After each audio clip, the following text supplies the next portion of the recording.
कहानी की शुरुआत होती है घने जंगल के बीचों बीच एक बड़ी नदी से, जहां जेफ नाम का एक आदमी अपने कुछ साथियों के साथ इसी नदी में आगे की तरफ बढ़ रहा होता है। ये लोग सांपों को पकड़कर उसे शहर में बेचा करते थे, लेकिन आज ये लोग जिस जगह सांप पकड़ने जा रहे थे वो जगह बहुत ज्यादा खतरनाक थी। यहाँ बोट का कैप्टन भी जेफ से कहता है कि जिस जगह तुम लोग जा रहे हो वो जगह श्रापित है और जहरीले सांपों से भरी हुई है, और मैंने सुना है कि वहाँ क्रिम्सन नाम का एक बहुत ही बड़ा एनाकोंडा रहता है। जो भी उस जगह पर जाता है वो एनाकोंडा उसे मार देता है। लेकिन जेफ मुस्कुराते हुए बोट के कैप्टन से कहता है कि बस तुम मुझे वहां तक पहुंचा दो, वहां तुम्हें तुम्हारे पैसे मिल जाएंगे और तुम अपनी बोट को लेकर वापस आ जाना। जेफ सांपों को पकड़ने का एक एक्सपर्ट शिकारी था और आज जेफ खास उस क्रिम्सन एनाकोंडा को पकड़ने के लिए इस जंगल में आया था। कुछ देर बाद ये लोग उस जगह तक पहुंच जाते हैं और यहाँ बोट का कैप्टन जेफ से ज्यादा पैसे मांगने की डिमांड करता है, क्योंकि ये एक बहुत खतरनाक जगह थी और यहाँ तक किसी को पहुंचाना एक बहुत ही बड़ा रिस्की काम था। जेफ भी इनकार नहीं करता और वो जेब से पैसे निकालकर उसे दे देता है। लेकिन जैसे ही बोट का कैप्टन पैसे लेने के लिए दोनों हाथ आगे बढ़ाता है, तब जेफ जानबूझकर पैसे नीचे गिरा देता है, जिसे खुशी खुशी बोट का कैप्टन उठाने लगता है। पैसे उठाने के बाद जब वो मुस्कुराते हुए जेफ की तरफ देखता है, तब जेफ उसके गले में चाकू घोंपकर उसे मार देता है और बेरहमी से उसका गला काटकर नदी के पानी में उसका सिर फेंक देता है। ये सब कुछ नदी के किनारे खड़े जेफ के साथी भी देख रहे थे। जेफ को ऐसा करते देखकर वो दोनों बहुत ज्यादा डर जाते हैं। इसके बाद जेफ अपने दो साथियों के पास आता है और उनसे कहता है कि अगर तुम दोनों ने भी मुझे धोखा देने की कोशिश की तो तुम्हारा भी यही हाल होगा। इसके बाद ये तीनों जंगल में आगे बढ़ते हुए एक जगह पर पहुंचते हैं, जहां उन्हें सांपों की एक बड़ी मूर्ति दिखाई देती है और ये देखते हुए जेफ कहता है तो आखिर क्रिम्सन एनाकोंडा की कहानी सच थी। दूसरी तरफ जेफ के साथियों को बहुत सारे सांप मिल जाते हैं, जिन्हें देखकर वो भी बहुत ज्यादा खुश हो जाते हैं। इसके बाद ये दोनों जल्दी से सभी सांपों को पकड़कर बैग में बंद करने लगते हैं, जबकि जेफ इन छोटे सांपों पर ध्यान नहीं देता और वो इस जंगल के सबसे बड़े सांप, जिसका नाम क्रिम्सन एनाकोंडा है, उसे ढूंढने लगता है। अब इन दो साथियों ने जो सांप कपड़ों के बैग में भर दिए थे, उन सांपों को अकेले एक साथी बोट तक लेकर आता है। वो देखता है कि जेफ ने जिस आदमी का गला काटकर पानी में फेंक दिया था, उसकी सर कटी लाश कुछ दूरी पर पानी में खड़ी है। ये देखकर उसे अपनी आंखों पर यकीन नहीं आया। तभी वो लाश अचानक पानी में डूब गई और तैरते हुए एक बड़ी सी चीज तेजी से उसकी तरफ बढ़ने लगी। वो आदमी डर के मारे तेजी से जंगल की तरफ भागने लगता है, लेकिन तभी बिजली की रफ्तार से एक बहुत ही बड़ा एनाकोंडा उसे जकड़ लेता है। वो एनाकोंडा उस आदमी की बॉडी पर लिपटकर उसकी हड्डियां तोड़ देता है और अपना बड़ा सा मुंह खोलकर उसे खाने लगता है। दूसरी तरफ हम उस आदमी के दूसरे साथी को देखते हैं, जो सांपों से भरे एक बैग को लेकर जंगल में आगे की तरफ बढ़ रहा होता है। तभी वो अचानक एक जगह पर रुककर कुछ ऐसा देख लेता है जिससे वो बहुत ज्यादा डर जाता है। असल में उसने उसी बड़े एनाकोंडा की बॉडी को रेंगते हुए देख लिया था। जैसे ही वो एनाकोंडा एक पेड़ पर चढ़ रहा था, तो उसके पेट को देखकर साफ लग रहा था कि उसने किसी इंसान को जिंदा निगल लिया है। अब इससे पहले कि वो आदमी अपनी जान बचाकर भाग पाता, तभी वो एनाकोंडा उसके साथी की लाश को उगल देता है। इसके बाद वो सांप उस आदमी को भी पकड़ लेता है। वो सांप उस आदमी को जकड़कर जोर से दबाता है और पेड़ से लिपटकर उस आदमी को भी खाने लग जाता है। ये सब कुछ ही दूर से जेफ भी देख रहा होता है और ये देखकर जेफ अपने साथी को बचाने के बजाय खुश हो रहा था, क्योंकि जेफ भी यही चाहता था कि कोई उस सांप का चारा बन जाए और जब चारे को खाते समय सांप का ध्यान भटक जाए, तब जेफ सांप को बेहोश करके मार दे। इसके बाद जेफ अपना शॉटगन निकालकर सांप को बेहोश करने ही वाला था कि तभी अचानक जंगल के सभी जानवर और बर्ड्स शोर मचाने लगे, जिनकी आवाज सुनते हुए वो एनाकोंडा अपने शिकार को ऐसे ही छोड़कर चला जाता है। आखिर कुछ तो ऐसा था जिससे जंगल के सभी जानवर डर रहे थे। अब यहाँ सीन कट होता है और हमें एक सर्कस शो दिखाया जाता है। ये सर्कस अब बंद होने के कगार पर था। कोई भी इस सर्कस को देखने का इंटरेस्ट नहीं रखता था। यहाँ सर्कस के मालिक के पास बिली यांग नाम का एक लड़का आता है, जो सर्कस के मालिक को पैसों से भरा हुआ एक सूटकेस देकर सर्कस में काम करने वाले सभी लोगों को खरीद लेता है, क्योंकि उसने थाईलैंड जाकर एक नया सर्कस खोलने का प्लान बनाया हुआ था। सर्कस के लोग बिली यांग के पास इतने सारे पैसे देखकर परेशान हो जाते हैं, क्योंकि आज से कुछ साल पहले बिली यांग बहुत गरीब हुआ करता था। वो भी इन लोगों के साथ मिलकर सर्कस में काम किया करता था, लेकिन पता नहीं कि बिली यांग अब कौन सा ऐसा काम करने लगा जिससे वो रातों रात इतना अमीर हो गया। अगली सुबह बिली यांग बोट के जरिए सभी लोगों को थाईलैंड ले जाने का प्लान बनाता है। अब क्योंकि बिली यांग ने इन सभी लोगों को खरीद लिया था, इसलिए ये सभी उसकी बात मानकर बोट में बैठ जाते हैं और बोट का कैप्टन बोट को चलाने लगता है। रास्ते में बिली यांग बाथरूम में छिपकर किसी को कॉल करता है और कॉल पर वो सामने वाले से कहता है कि डिलीवरी तैयार है, जल्द ही मैं इन लोगों को लेकर तुम्हारे पास पहुंच जाऊंगा। बिली यांग की इन बातों से हमें पता चलता है कि वह बोट पर मौजूद लोगों के साथ कुछ गलत करने वाला है। कुछ दूर आगे जाने के बाद ये लोग देखते हैं कि आगे का रास्ता बंद है, जहां लकड़ी और कई सारे कंटेनर्स रखकर किसी ने रास्ता रोक दिया था। तब बोट का कैप्टन कहता है कि हम दूसरे रास्ते से जा सकते हैं, लेकिन उस रास्ते से जाते हुए हमें थाईलैंड पहुंचने में बहुत टाइम लगेगा। इसलिए बिली यांग को कैप्टन का आइडिया पसंद नहीं आता। वो कैप्टन को धमकी देता है कि जो भी हो हमें वक्त पर थाईलैंड पहुंचना है, क्योंकि वहां हमारा शो है जिसके पैसे मैं एडवांस ले चुका हूं। अगर हमने शो नहीं किया तो हम बर्बाद हो जाएंगे। कैप्टन कहता है कि अगर तुम लोग लंबे रास्ते से नहीं जाना चाहते तो फिर हमारे पास यही एक रास्ता है। वह कहता है कि हम इन सारी चीजों को बॉम्ब से उड़ा देंगे और अपना रास्ता बनाकर यहाँ से निकल जाएंगे। बिली यांग को कैप्टन की बात ठीक लगती है और वो इसके लिए तैयार हो जाता है, लेकिन उन्हें पता नहीं था कि ये लोग कितनी बड़ी गलती करने जा रहे हैं। इसके बाद ये लोग कंटेनर्स के पास बॉम्ब रखते हैं और फिर उन्हें रिमोट से उड़ा देते हैं। ऐसा करने से उनका रास्ता तो साफ हो गया, लेकिन धमाके की वजह से ढेर सारे सांप उनके बोट पर गिर जाते हैं, क्योंकि उन सभी कंटेनर्स में सांप भरे थे। डर के मारे ये लोग यहाँ वहाँ भागने लगते हैं। अब पूरी बोट सांपों से भर चुकी थी और ये सांप बोट पर मौजूद लोगों को डसने लगते हैं। यहाँ लेनी नाम की एक लड़की समझदारी से काम लेते हुए पाइप के जरिए प्रेशर से पानी खोल देती है और अपने आसपास जितने भी सांप होते हैं सबको बोट से नीचे पानी में गिरा देती है। बिली यांग डर के मारे बोट के बाथरूम में छिप जाता है, लेकिन तभी अचानक बाथरूम की छत टूट जाती है और बहुत सारे सांप बिली यांग के ऊपर गिर जाते हैं। उनसे बचने के लिए वह नदी में कूद जाता है और तैरते हुए किनारे तक पहुंचता है, लेकिन वहां पर भी एक किंग कोबरा उसके सामने आ जाता है। अब इससे पहले कि वो किंग कोबरा बिली को काट पाता, तभी कोई आदमी सांप पर पैर रखकर उसे कुचल देता है और बिली यांग की जान बचा लेता है। यह इंसान कोई और नहीं बल्कि जेफ था। अब जेफ ने बिली की जान बचाई थी, इसलिए बिली उसे अपने बोट पर ले आता है। जेफ यहाँ सभी से झूठ कहता है कि मैं एक वाइल्ड एक्सप्लोरर हूँ और एक एक्सीडेंट की वजह से यहाँ जंगल में फंस गया हूँ। तभी सर्कस के एक आदमी जिसका नाम जियाओ है, उसके कान में तेज दर्द होने लगता है। दर्द इतना ज्यादा था कि वह नीचे गिर जाता है। जब जेफ उसके कान में गौर से देखता है तो उसे पता चल जाता है कि जियाओ के कान में तकलीफ क्यों हो रही है। इसके बाद जेफ अपनी उंगली पर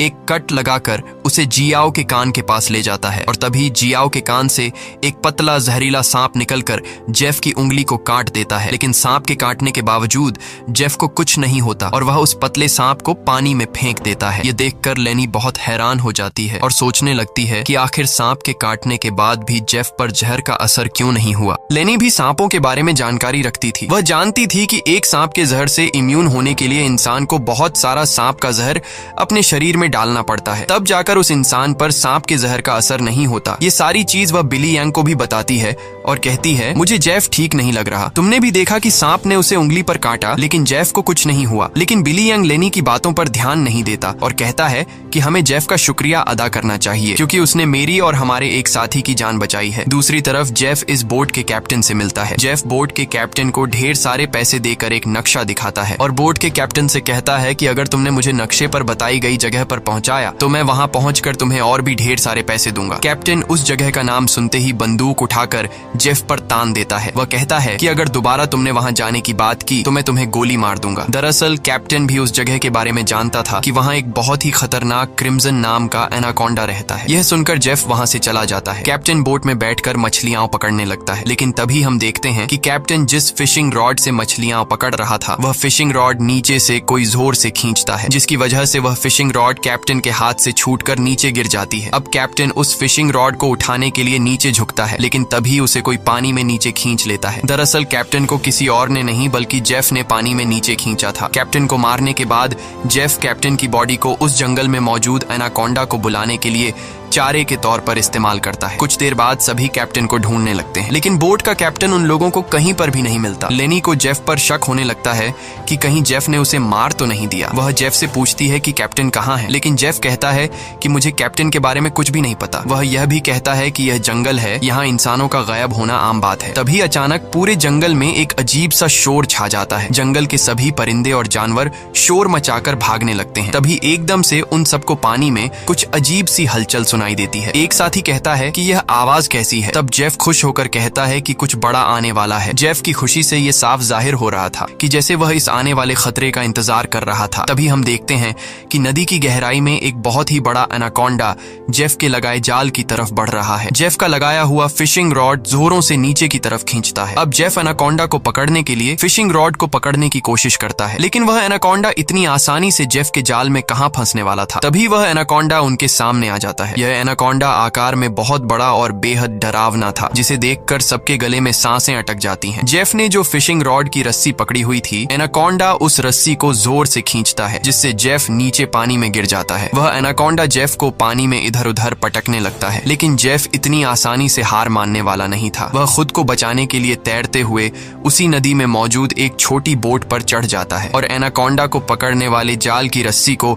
उसी बोट से बांध लेता है। अब वह बोट पर खड़े होकर एक नुकीले औजार से उस एनाकोंडा पर वार करता है, लेकिन उस वार से एनाकोंडा पर कुछ ज्यादा असर नहीं होता। एनाकोंडा जेफ को पकड़ लेता है। वह एनाकोंडा जेफ के साथ साथ उस बोट के ऊपर लिपटकर नीचे पानी में डुबो देता है। दूर खड़े ये लोग यह सब कुछ देख रहे थे और उन्हें लगता है कि जेफ मारा गया, लेकिन अगले ही पल जेफ तैरता हुआ पीछे से वापस बोट में आ जाता है। ये देखकर सभी लोग हैरान रह जाते हैं। अब जेफ फिर से पानी में एनाकोंडा ढूंढने लगता है, लेकिन उसे नहीं पता था कि एनाकोंडा अब पानी में नहीं बल्कि उसके पीछे बोट की छत पर है। एनाकोंडा सबके सामने अपने मुंह से कैप्टन की बॉडी को उगल देता है। ये देखकर बोट पर सभी लोग बहुत डर जाते हैं। ये लोग एनाकोंडा से खुद को बचाने के लिए इधर उधर भागने लगते हैं। वह एनाकोंडा कमरे में बंद सर्कस के 2 साथियों को मारने ही वाला था कि तब भी पीछे से जेफ हाथ में एक नुकीला औजार लिए एनाकोंडा पर हमला कर देता है, जिससे एनाकोंडा और भी ज्यादा गुस्सा हो जाता है और अब एनाकोंडा जेफ की तरफ बढ़ने लगता है। लेकिन जेफ एनाकोंडा से खुद को बचाते हुए उससे छिप जाता है, मगर एनाकोंडा भी जेफ का पीछा नहीं छोड़ता। वह जेफ को ढूंढने के लिए बोट के अंदर घुस जाता है, जहां बोट के अंदर सर्कस के बाकी लोग भी छिपे हुए थे। लकीली एनाकोंडा बिली और डायना को देख नहीं पाता। वह उनके ऊपर से रेंगते हुए खिड़की से होकर बोट से बाहर निकल जाता है। ये सभी लोग बोट के कोने कोने में छिपे हुए थे। एनाकोंडा इन लोगों को ढूंढते हुए जब बाथरूम की तरफ जाता है तो वह एक बच्चे और जियाओ को देखता है। एनाकोंडा तुरंत उन दोनों पर हमला कर देता है, लेकिन यह दोनों खुद को बचाते हुए वहां से निकल जाते हैं। अब उनके पास लेनी भी पहुंच जाती है। जैसे ही एनाकोंडा लेनी पर हमला करता है, तब जियाओ समझदारी से काम लेते हुए एनाकोंडा के सिर के आगे एक मटका लाता है, जिससे एनाकोंडा का सिर मटके के अंदर फंस जाता है। मटके से अपना सिर निकालने के लिए एनाकोंडा तड़पने लगता है और इसी हलचल में यहाँ पर केरोसिन ऑयल का गैलन गिर जाता है। एनाकोंडा अपने सिर से मटके को निकालने के लिए पूरी तरह से बेकाबू हो जाता है। वह यहाँ वहां खुद को मारता है और आखिर में वह अपने सिर को बोट से पटक कर मटके को तोड़ देता है, जिससे उसका सिर आजाद हो जाता है। लेकिन आजाद होते ही पीछे से जेफ एनाकोंडा के गले में रस्सी का फंदा डाल देता है। इससे पहले कि जेफ उस एनाकोंडा को पकड़ पाता, तभी नीचे केरोसिन ऑयल गिरने की वजह से बोट में आग लग जाती है और आग धीरे धीरे बढ़ते हुए बोट में रखे बमों तक पहुंच जाती है, जिससे बोट में ब्लास्ट होने लगते हैं। तभी बोट में एक बहुत ही बड़ा ब्लास्ट होता है। अब बोट पर मौजूद सभी लोग खुद को बचाने के लिए पानी में कूद जाते हैं, लेकिन जेफ ने एनाकोंडा के गले में रस्सी बांधी थी, जिस वजह से वो भाग नहीं पाता और आग में जलकर मर जाता है। ये लोग जैसे तैसे तैरते हुए नदी के किनारे तक पहुंच जाते हैं। जहाज को जलता देखकर बिली यांग रोने लगता है। वह इस वजह से रोता है कि ये लोग अब समय पर थाईलैंड नहीं पहुंच पाएंगे। सर्कस के बाकी लोग बहुत ज्यादा डरे हुए थे, क्योंकि ये सभी जंगल के बीचों बीच थे और अब उनके पास वापस जाने के लिए बोट भी नहीं था। लेनी समझ चुकी थी कि इन सब का जिम्मेदार जेफ है। उसने इनके जहाज को एक जाल के तौर पर इस्तेमाल किया। वह जेफ से कहती है, अगर तुमने ऐसा न किया होता तो यह इतना बड़ा खतरा हम पर न आता। जेफ जवाब में कहता है कि तुम लोग जानते भी हो कि इस एक एनाकोंडा की कीमत कितनी है। अगर तुम लोगों ने इसे पकड़ने में मेरा साथ दिया होता तो आज हम सब करोड़पति होते। पैसों का नाम सुनते ही बिली यांग की आंखें चमक उठती हैं। वह थाईलैंड जाने का प्लान कैंसिल कर देता है और दौड़कर जेफ के पास आता है और कहता है, मैं तुम्हारे साथ हूँ। बताओ इस एनाकोंडा को पकड़ने के लिए हम क्या कर सकते हैं और हमें पैसे कैसे मिलेंगे। उसके बाद जेफ एक मैप निकालता है और उन्हें दिखाते हुए कहता है, अगर तुम लोग मेरी मदद करोगे तो इस मैप के जरिए मैं तुम्हें 1-2 दिन के अंदर थाईलैंड पहुंचा दूंगा। अब यहाँ बिली यांग और टीम के बाकी लोग जेफ के बोट तक जाने के लिए मान जाते हैं, लेकिन लेनी को जेफ पर बिल्कुल भी भरोसा नहीं था, इसलिए वह वहां जाने से इनकार कर देती है। तभी सर्कस टीम की एक लड़की की तबीयत अचानक खराब होने लगती है। जब बिली यांग उसके कंधे को देखता है तो उन्हें पता चलता है कि उस लड़की को एक बहुत ही खतरनाक मकड़ी ने काटा है, जिसके जहर से वो मर भी सकती थी। ये देखकर जेफ वहां पर मौजूद सभी लोगों से कहता है, मेरे पास एक ऐसी दवाई है जिससे उस लड़की का इलाज हो सकता है, लेकिन वह दवाई मेरे बोट में रखी गई है। अगर तुम इसका इलाज करना चाहते हो तो तुम्हें मुझे मेरी बोट तक पहुंचाना होगा। अब न चाहते हुए भी लेनी जेफ के साथ चलने को तैयार हो जाती है। कई घंटों के सफर के बाद जब एक साथी नदी का पानी पीने लगता है, तब जेफ उसे रोक देता है और जेफ सभी से कहता है, यहाँ का पानी कभी भी मत पियो। यहाँ के पानी में ऐसे कीड़े हैं जो पानी पीते समय इंसान के अंदर चले जाते हैं। इसके बाद वो कीड़े उस इंसान के अंदर ऐसी प्यास लगाते हैं कि वो पानी पीते पीते खुद को नदी में डुबाकर मार देता है। रास्ते में इन लोगों को भूख लग जाती है। तब जेफ पास के पत्थरों से एक सांप पकड़ता है और फिर ये लोग सांप का जहर निकालकर उसे पकाते हैं और उसे खाकर गुजारा करते हैं। इसके बाद ये लोग फिर से अपना सफर जारी रखते हैं। कुछ देर बाद रात हो जाती है। रात को ये लोग पहाड़ के एक सुरंग में रुकते हैं जहाँ ये लोग आग जलाते हैं और जेफ साइड पर बैठा अपनी मैप पर बने हुए एनाकोंडा को देख रहा था। जेफ उस समय के बारे में सोचता है जब वो एनाकोंडा उसके सामने आया था। वो एनाकोंडा जेफ को मारने ही वाला था, लेकिन जेफ समझदारी से काम लेते हुए एक लकड़ी की बॉक्स में खुद को छुपा देता है। वो बॉक्स एक ढलान में रखी हुई थी, इसलिए जेफ बॉक्स को धक्का देकर रगड़ते हुए नीचे नदी तक पहुंच जाता है। अब जेफ इस बॉक्स से खुद को निकालने की कोशिश तो करता है, लेकिन बदकिस्मती से जेफ उस बॉक्स में हमेशा के लिए बंद हो गया और काफी समय तक जेफ उसी बॉक्स में फंसा रहा। इसके बाद ये लोग आते हैं। इन लोगों ने रास्ता खोलने के लिए डायनामाइट लगाकर कंटेनर तोड़ दिए, जिसमें से जेफ बाहर निकल गया और उनके साथ मिल गया। सीन फिर से प्रेजेंट में आता है जहां जेफ इस मैप को देख रहा था। तभी बिली यांग उसके पास आता है और कहता है, तुम उसी एनाकोंडा को पकड़ना चाहते हो ना? जेफ कहता है, हाँ, ये एक बहुत ही बड़ा एनाकोंडा है, एक ऐसा एनाकोंडा जो इस पूरे जंगल का राजा है। यहाँ के सभी जानवर इस एनाकोंडा से डरते हैं। इसने दुनिया के बड़े बड़े शिकार किए हैं, यहाँ तक कि इसने अपने ही जैसे बड़े बड़े एनाकोंडा को मार गिराया, और अगर हम उसे पकड़ने में कामयाब हुए तो हम रातों रात मिलियनेयर बन जाएंगे। पैसों का सुनते ही बिली यंग कहता है, मैं आपके साथ उस एनाकोंडा को पकड़ने के लिए तैयार हूँ। अब काफी रात हो जाती है और ये सभी लोग सो जाते हैं। तभी सर्कस के एक साथी की किसी अजीब सी आवाज से आंख खुलती है। वो देखता है कि उसका भाई यहाँ नहीं है। अपने भाई को ढूंढते हुए वो उस सुरंग से बाहर आया और उसे ढूंढते हुए नदी के पास जाता है, जहाँ वो देखता है कि उसका भाई अपने आप को नदी के पानी में डुबाने की कोशिश कर रहा है। ये आदमी उसे ऐसा करने से रोकता है, पर उसका भाई इसकी कोई बात नहीं सुनता। और तब वो देखता है कि उसके भाई की नाक से कुछ अजीब से कीड़े निकल रहे हैं, जिसे देखकर वो समझ जाता है कि इसने इस नदी का पानी पी लिया है, जो कि जेफ ने बताया भी था कि इस नदी का पानी पीने के बाद उस पानी के अंदर मौजूद कीड़े उस इंसान को इतनी प्यास लगा देते हैं कि वो इंसान खुद को उस पानी के अंदर डुबाने पर मजबूर हो जाता है। और ठीक ऐसा ही होता है। अपने भाई को मरा हुआ देखकर ये आदमी बहुत ज्यादा रोता है और वापस सुरंग में आ जाता है। अगली सुबह ये लोग दोबारा अपने सफर पर निकल जाते हैं। कई घंटों का सफर तय करने के बाद ये लोग एक नदी के पास पहुंच जाते हैं और अब इन लोगों को अपनी मंजिल तक पहुंचने के लिए उस नदी में से होते हुए पैदल जाना पड़ेगा। अब ये लोग पहले तो उस नदी में उतरने से काफी ज्यादा डर रहे थे, लेकिन कोई दूसरा रास्ता न होने की वजह से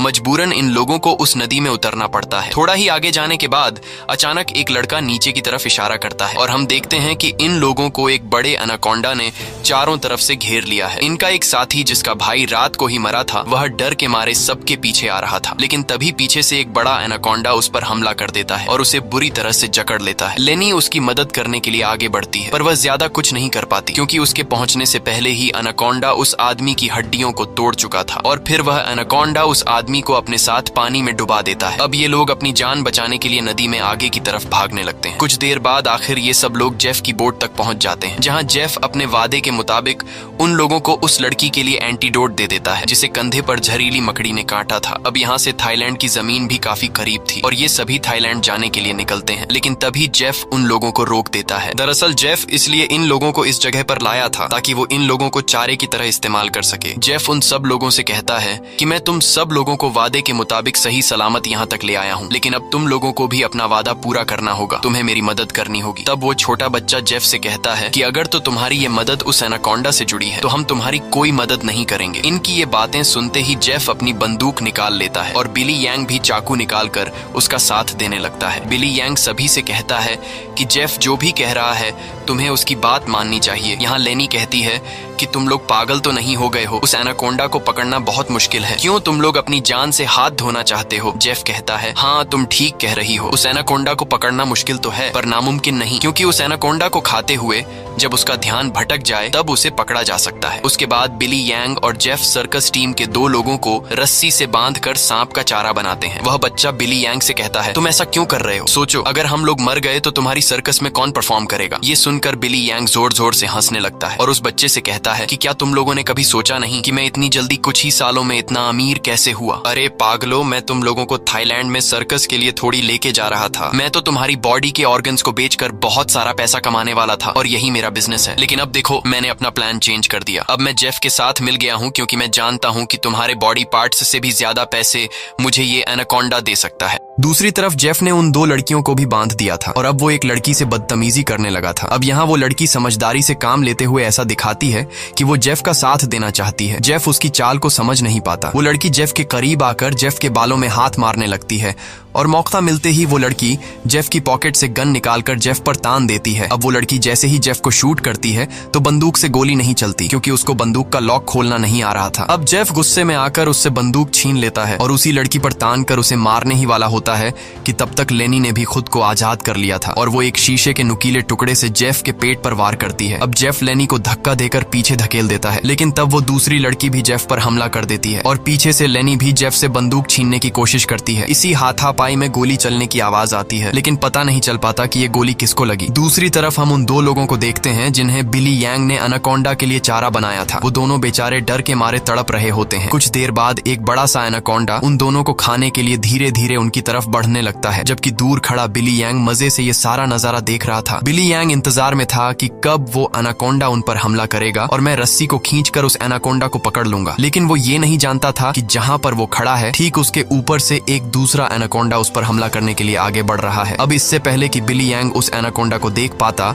वो एनाकोंडा उसके काफी करीब पहुंच जाता है और वो एनाकोंडा बिली यांग पर हमला करके उसे अपने साथ उठाकर ले जाता है। और तब बिली यांग के हाथ से रस्सी छूट जाती है, जिससे एनाकोंडा का चारा बने हुए दो लोगों को जाल कवर कर लेता है, जिससे उनकी जान बच जाती है। दूसरी तरफ जेफ उस लड़की को मारने की कोशिश करता है, लेकिन लेनी पीछे से आकर जेफ को एक बड़ी लकड़ी से सिर पर मारकर बेहोश कर देती है। जेफ के बेहोश होते ही ये दोनों भागते हुए अपने दो साथियों के पास पहुंच जाती हैं और उन्हें जाल से आजाद कर लेती हैं। लेकिन बदकिस्मती से जेफ को होश आ गया था और वो उनकी तरफ बढ़ने लगा, लेकिन तभी एक बड़ा सा एनाकोंडा आकर जेफ को ले जाता है। ये लोग अब जल्दी से यहाँ से निकलने की तैयारी करते हैं, लेकिन उनकी एक साथी चलने के लायक नहीं थी, क्योंकि जेफ और उन लड़कियों के बीच हाथापाई के दौरान जो गोली चली थी वो गोली उस लड़की को लगी थी। कुछ देर बाद वो लड़की उनकी नजरों के सामने दम तोड़ देती है। अब बचे हुए 3 लोग अपनी जान बचाने के लिए जेफ की बोट में बैठकर नदी से होते हुए यहाँ से निकलने लगते हैं, लेकिन तभी पीछे से जियाओ को कोई चीज लगती है। जब वो कंधे से उस चीज को उतार कर देखता है तो उसे पता चलता है कि ये एक बेहोशी वाला इंजेक्शन है। कुछ ही सेकंड बाद जियाओ बेहोश हो जाता है और जियाओ को बेहोश करने वाला कोई और नहीं बल्कि जेफ ही था, यानी उस एनाकोंडा के हमले से भी वो बच गया था और उसने एनाकोंडा का सिर काटकर उसे मार दिया था। अब जेफ उन तीनों को पकड़कर एनाकोंडा के चारे के लिए बांध देता है और उनके चारों तरफ तेज धार वाली लोहे की तार बांध देता है और साथ में वहां पर खून भी छिड़क देता है, जिसके बाद वो उनके जाल की रस्सी को पकड़कर यहाँ से कुछ दूर खड़ा हो जाता है। कुछ देर बाद कई सारे एनाकोंडास खून को सूंघते हुए उन तीनों की तरफ बढ़ने लगते हैं। ये तीनों बहुत ज्यादा डरे हुए होते हैं और उनको अपनी मौत आंखों के सामने नजर आ रही होती है। ये सभी एनाकोंडास उन तीनों को मारने के लिए उनके काफी करीब पहुंच जाते हैं, लेकिन तभी एक बार फिर से जंगल के सभी जानवर शोर मचाकर भागने लगते हैं और यहाँ पर मौजूद सभी एनाकोंडास भी किसी को देखकर एक एक करके भागने लगते हैं। लेकिन एक एनाकोंडा अभी भी उन तीनों को मारने के लिए रुका हुआ था, पर तभी वहां पर क्रिम्सन एनाकोंडा आ जाता है और वो उस अकेले रुके हुए सांप पर हमला करके उसे एक ही झटके में मार देता है। यहाँ हम उस क्रिम्सन एनाकोंडा को अच्छी तरह से देख पाते हैं, जो साइज में बहुत ही ज्यादा बड़ा और खतरनाक था, जिसे देखकर ये तीनों बहुत ज्यादा डर जाते हैं। लेकिन दूर खड़ा जेफ क्रिम्सन एनाकोंडा को देखकर बहुत खुश होता है। वो एनाकोंडा उन तीनों से लिपटकर अपना बड़ा सा मुंह खोलकर उन तीनों को खाने ही वाला था कि तभी जेफ जाल की रस्सी छोड़ देता है, जिसमें वो एनाकोंडा फंस जाता है। ये एनाकोंडा अपने आप को छुड़ाने के लिए तड़पने लगता है। वो काफी जोर लगाकर खुद को आजाद करने की कोशिश करता है, लेकिन जब वो आजाद नहीं हो पाता तब वो अपने तेज नुकीले दांतों से जाल की रस्सी काटकर खुद को आजाद कर लेता है। लेकिन अभी भी जाल की रस्सी उसके बॉडी में फंसी हुई थी, इसलिए जेफ रस्सी को मजबूती से पकड़कर उसे पकड़ने की कोशिश करता है, पर जेफ एनाकोंडा की ताकत का मुकाबला कहां कर सकता था। जेफ उसे पकड़ने की कोशिश में 2 पेड़ों के बीच फंस जाता है और अब वो उन पेड़ों से बाहर निकल नहीं पाता और मौके का फायदा उठाते हुए वो क्रिम्सन एनाकोंडा जेफ की तरफ बढ़ने लगता है और जेफ को पकड़कर बुरी तरह से जकड़ने लगता है। ये 3 लोग भी अपनी आंखों से ये सारा नजारा देख रहे थे और डर के मारे जल्दी से खुद को छुड़ाने की कोशिश करते हैं, क्योंकि उन्हें पता था कि जेफ के बाद उनकी बारी है। ये लोग खुद को छुड़ाने का हर मुमकिन तरीका अपनाते हैं, लेकिन ये लोग उस जाल से निकल नहीं पाते। तभी वो छोटा लड़का अपने आप को बचाने के लिए अपने दांतों से जाल की रस्सी काटने में लग जाता है और काफी कोशिश के बाद वो रस्सी का कुछ हिस्सा काट लेता है। अब थोड़ी ही रस्सी बची थी, इसलिए वो अपने दांतों की पूरी ताकत लगाकर रस्सी को काटने लगता है, जिससे उसके दांतों से खून आने लगता है। यहाँ क्रिम्सन एनाकोंडा जेफ को बुरी तरह से जकड़ लेता है और वो जेफ को दबाकर उसकी हड्डियां तोड़ने लगता है। लगता है, जिसके बाद वो क्रिम्सन एनाकोंडा जेफ को भी जिंदा निगल लेता है। दूसरी तरफ वो बच्चा अपने दांतों से रस्सी तोड़ने में कामयाब हो जाता है और वो उन दोनों को भी आजाद कर लेता है और ये लोग नदी की तरफ भागने लगते हैं। लेकिन जेफ को मारने के बाद अब वो क्रिम्सन एनाकोंडा उनके पीछे पड़ जाता है। ये दोनों एक पेड़ के पीछे छिप जाते हैं, जबकि वो बच्चा एक लकड़ी के बॉक्स के अंदर खुद को छिपा लेता है। पर एनाकोंडा उसे देख लेता है और अब वो एनाकोंडा धीरे धीरे उस बच्चे की तरफ बढ़ने लगता है। बच्चा पूरा जोर लगाकर उस कंटेनर से बाहर निकलने की कोशिश करता है, लेकिन उस कंटेनर के दूसरी तरफ का दरवाजा बंद था। वो बच्चा चिल्लाकर उन दोनों से मदद के लिए पुकारता है और वो एनाकोंडा भी अब बच्चे के काफी करीब आ चुका था। अब इससे पहले कि एनाकोंडा उस बच्चे को मार पाता, तभी बाहर से जियाओ कंटेनर का दरवाजा तोड़कर उस बच्चे को बचा लेता है। अब ये तीनों फिर से अपनी जान बचाने के लिए एनाकोंडा से भागने लगते हैं, लेकिन ये पूरा जंगल उसी एनाकोंडा का था। इस जंगल में होते हुए ये लोग उससे बचकर नहीं जा सकते थे, इसलिए ये लोग एक पेड़ के पीछे छिप जाते हैं। पर तभी कुछ दूरी पर वो एनाकोंडा उन्हें देख लेता है। उन्हें देखते ही वो एनाकोंडा तेजी से उनकी तरफ आने लगता है। ये लोग खड़े होकर अपनी मौत का इंतजार करने लगते हैं, क्योंकि ये लोग जान चुके थे कि